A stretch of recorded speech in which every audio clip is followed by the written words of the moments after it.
Okay, to use a power supply tester, just take the panel off your desktop.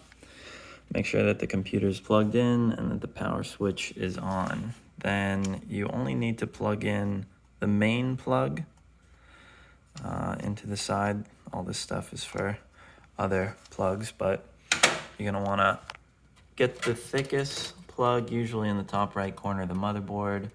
And there's usually a clip, doesn't have to be on the right side, sometimes it's on the left, but I'll try to zoom in. You wanna unplug, let me get this cable out of the way. You wanna unplug that, see the clip? Just make sure that you press that down so that it clears the little plastic lock.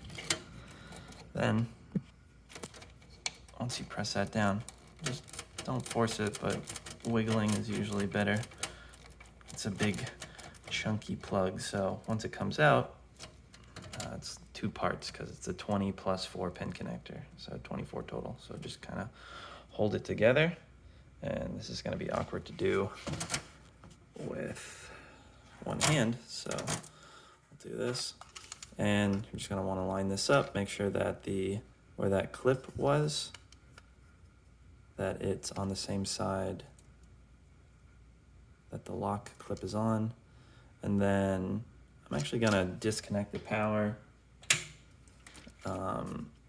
just because I'll turn it on once this is plugged in. So you won't see any lights.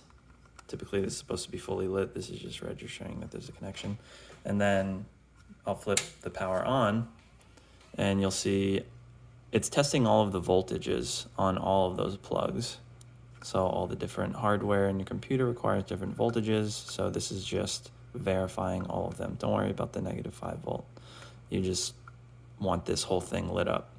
And that's just gonna prove that the power supply is correctly working.